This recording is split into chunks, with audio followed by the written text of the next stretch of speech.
Good morning, everyone. It's Caitlin, and we are behind the scenes at Franklin Park Zoo this morning. And today's Zoo 2 is brought to you by the U.Fund College Investing Plan and MEFA.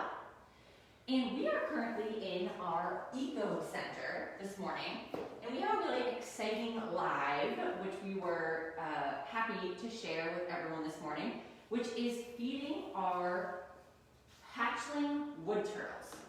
So we're going to take a look at what they're doing, show you how we take care of them, and I have Anthony here with me today, who is very involved with their care, their daily care, and he's going to kind of help us through how we care for them and why. So we still have one guy left in the tank over here that we were going to show you, getting him out. So we have 7 wood turtles here in the Eco Center. And we have 6 of them in their tanks ready to go, but we just wanted to show you how we get them out here and bring them into their dish to eat. And get a little closer look, let me drift the water off there. This is our biggest wood turtle that we have, so we saved him for the end to show you his size. So we'll put him right here in the bin, and we take them out to feed them in these bins because their food, which is these turtle pellets that you can see Anthony putting in here, it can make the water pretty dirty because they also kind of break it up sometimes, and then it can be floating in there. So just to make sure we keep their water nice and clean, we put them in these bins. But the other reason is because we want to make sure they're eating. Because the reason that we have these turtles is because they are an endangered species. So some of you that have been following Zoo New England probably know about the conservation work that we do at the zoo with turtles. So Blanding's turtles might be a name that some of you recognize as a turtle that we have here at Franklin Park Zoo and at Stone Zoo. And at Stone Zoo, there are hatchling Blanding's turtles on exhibit in our Animal Discovery Center. So that's probably the name that you might remember, as well as box turtles. But this is a 3rd species of turtle that we head start here at Zoo New England. So our conservation department works very closely with all of these species, and we head start them to give them a better chance at survival.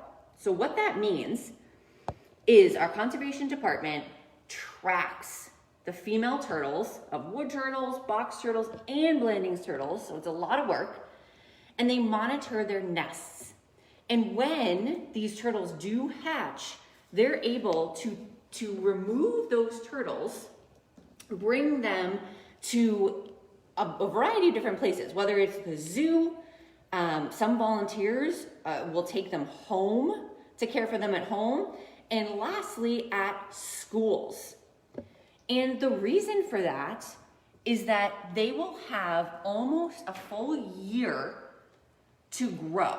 So basically to have their health monitored and make sure that they are getting lots of food so that they can grow, hopefully double their size, to then be released back into the area that their mom hatched their eggs. And that is because if you see the size of these hatchlings, they're very small. So in their natural range, all these turtles that we're talking about live in Massachusetts. So in that range, when they are so small, and these turtles have grown a lot since they've come. So when they first came to us, they are so tiny that the amount of predators they have are so large, a lot of them do not make it, unfortunately, to adulthood. Once a wood turtle does make it to adulthood, they can live until almost 70 years old. But because when they're so small, they have so many predators, many of them don't make it. So that's why this program is in place, to really help them to boost their numbers so that we can have healthy hatchlings returned to the wild so that they can hopefully grow to adulthood. So as you can see, they're getting all of these pellets in here, and they get fed twice a day.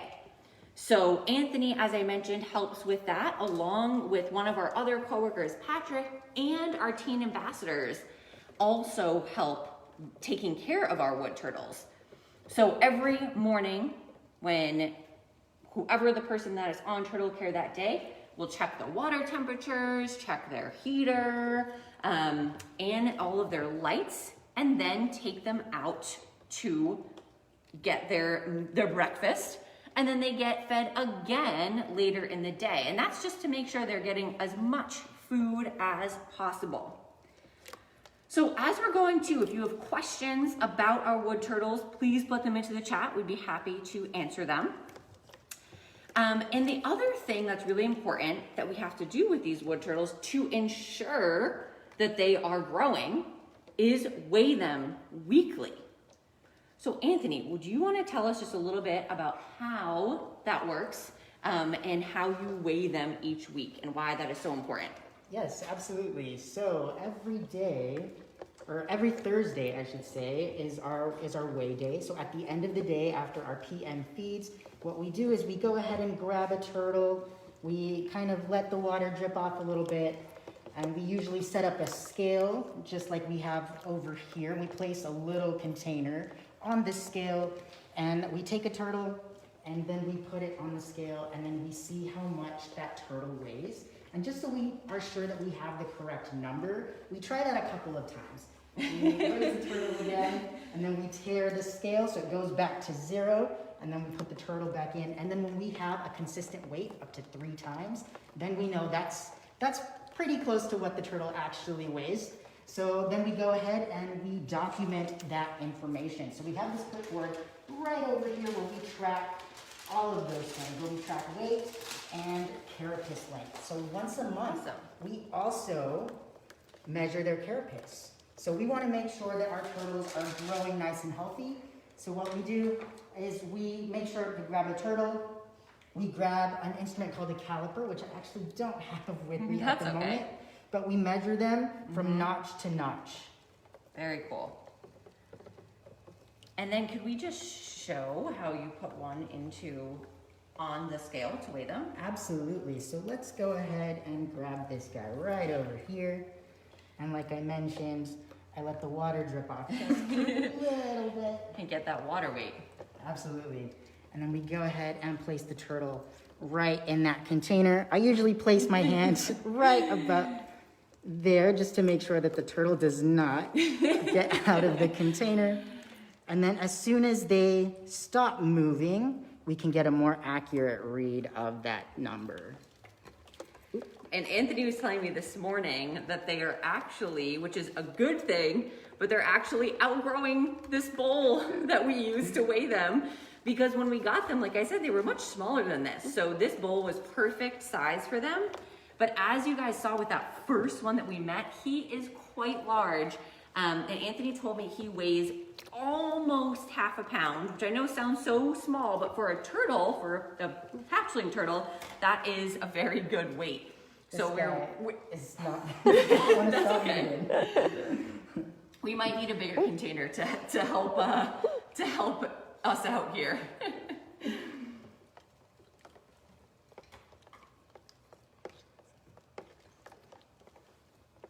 And that was okay. There we go. He's a troublemaker. It's okay if you can't get it.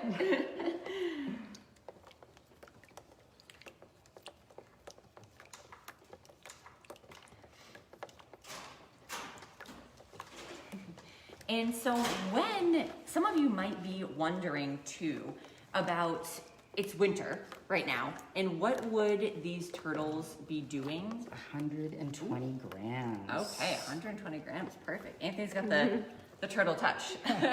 Calmed him down. Finally.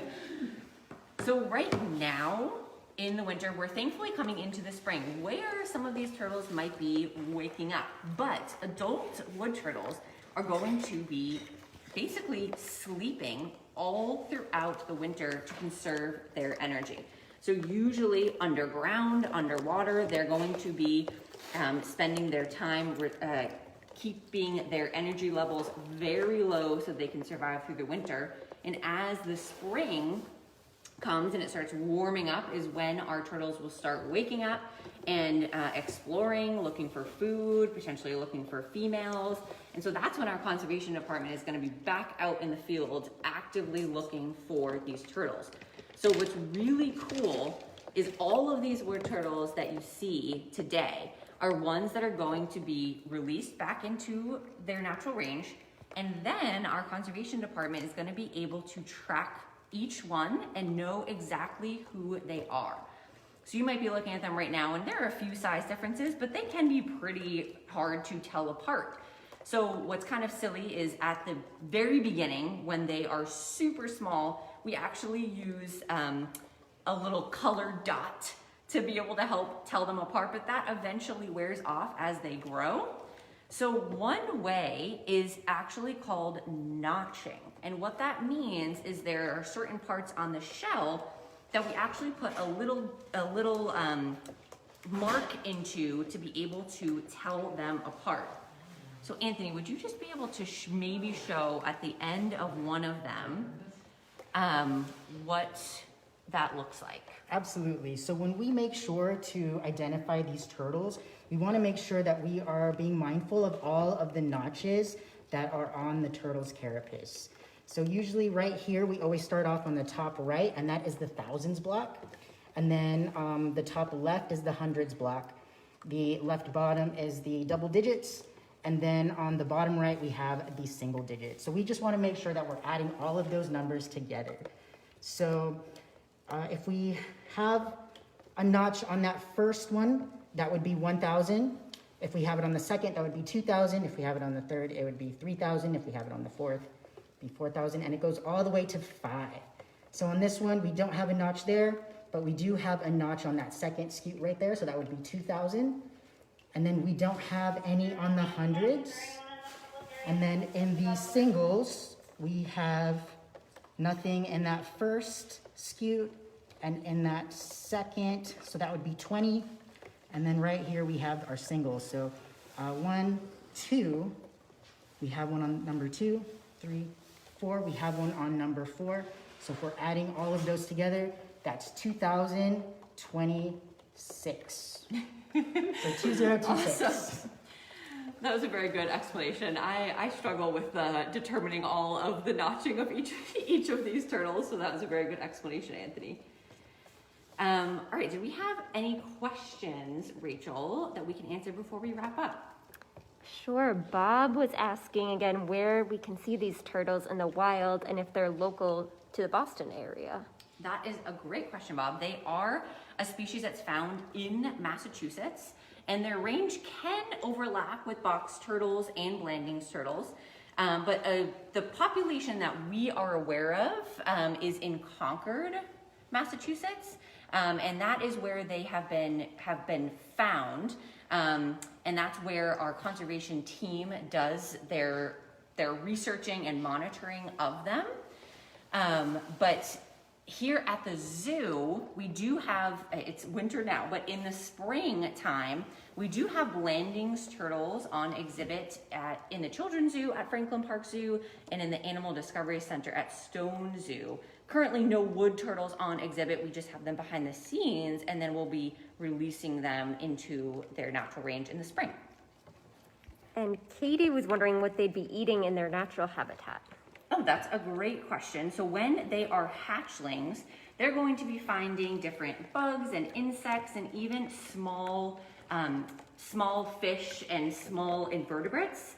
So Anthony was mentioning before we started that pretty soon, as we talked about with these pellets here, pretty soon, because of their size and the weight that they're at now, they're going to be getting introduced to some other foods that they would be eating in their natural range, so such as small fish as well as krill. So those are some of the foods that they're going to be starting to get pretty soon, along with their pellets. And I think we take one more. Ashley was asking what we can do to help these turtles locally. That is a great question. So our conservation department here at the zoo, as I mentioned, they are working with these turtles all year round. And come the springtime now, they're going to be monitoring all of these turtles. So helping the zoo and supporting the zoo is supporting their conservation work, but the conservation team here at the zoo is also looking for different volunteers that can help with different projects as the spring and summer months come. So looking into those efforts as well is another way that you'd be able to help. Great. Okay. I think that's all the time we have. Awesome. Well, thank you all so much for joining us for our breakfast, meeting our hatchling wood turtles this morning. Hopefully you can come visit the zoo soon and maybe see some of our turtles on exhibit. Bye.